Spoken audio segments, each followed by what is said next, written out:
She stormed in with a clamor that no longer belonged in my home.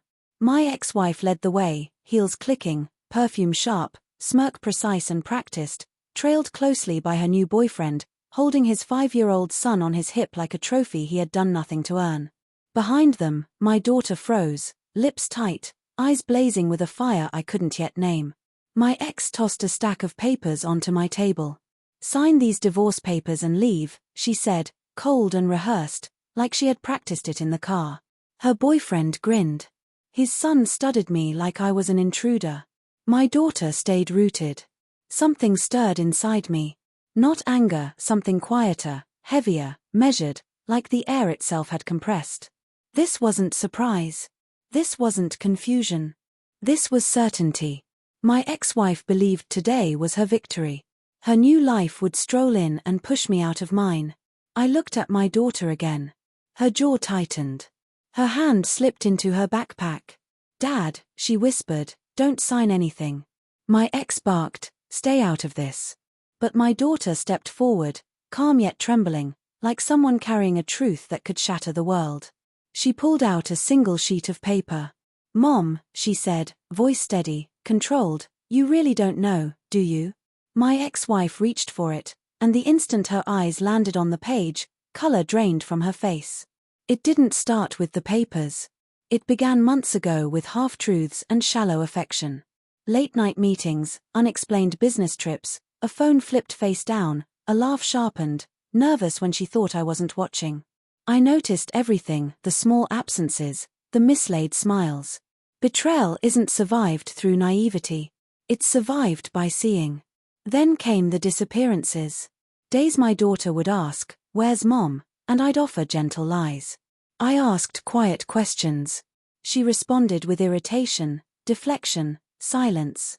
Then the boyfriend appeared, first a rumor, then a shadow, then a real presence. A man I never knew, yet his traces were everywhere, a jacket in her trunk, a restaurant charge she said was lunch with co-workers, phone calls taken outside, whispers through clenched teeth. I didn't react. On the outside, I stayed calm. Inside, I gathered pieces. My daughter gathered them too. Hers were sharper. She noticed things I didn't, heard things I never would have. She carried her mother's lies like poison in her pocket. While my ex-wife drifted toward her new man, toward her new life, I drifted toward something colder, the truth. Not the dramatic kind, not the cinematic explosion she expected, but a quiet truth, patient, almost gentle, until it arrives with devastating clarity. Everything led to this: her entrance, her demand, her assumption that I would crumble. She sought control. I sought understanding. My daughter sought justice. I started digging the moment I realized she wasn't just cheating. She was rewriting the story, telling everyone I was unstable, distant, a bad father, unfit to keep the house. She wasn't preparing to leave me, she was preparing to take everything. I checked bank statements, hidden transfers, payments to a lawyer I didn't know she had hired. She was building an escape route, a courtroom trap.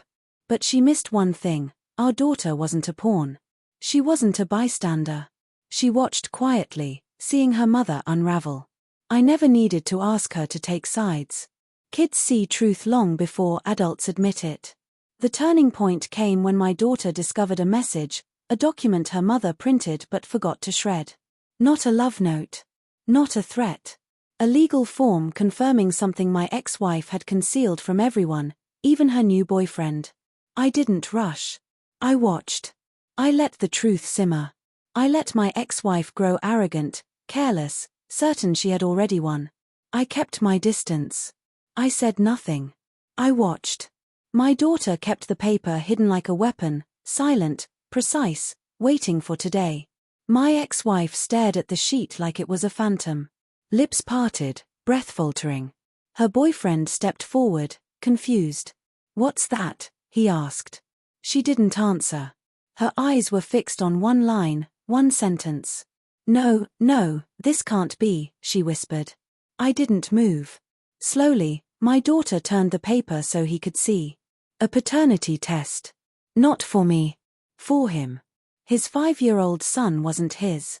My ex-wife, the woman who dragged him here to humiliate me, had signed it herself.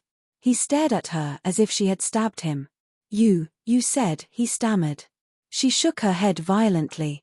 I didn't. I wasn't. How did you? My daughter interrupted. Mom printed it.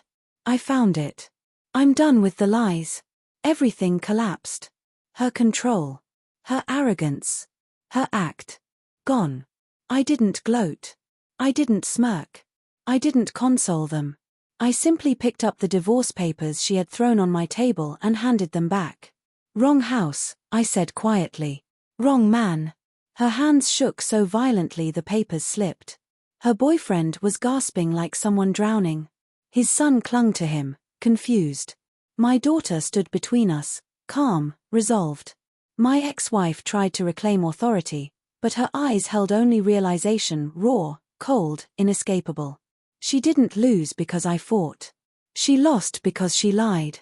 And because the one person she believed she controlled, our daughter, saw through it entirely, I stepped aside and pointed to the door. Leave. No shouting. No drama. Just a final decision she couldn't override. They left separately. Her boyfriend dragging his son, my ex-wife stumbling behind, holding the truth like a burning coal she couldn't set down. The house settled. My daughter sat beside me, breathing slowly, not crying. She didn't need comfort. She needed certainty. You did the right thing, I told her.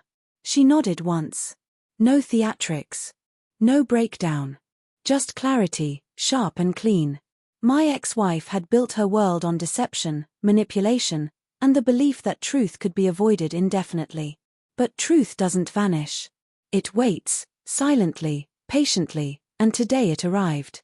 As I closed the door and locked it gently, a final thought settled. She never realized the one thing more dangerous than a betrayed man is the daughter who watched him break.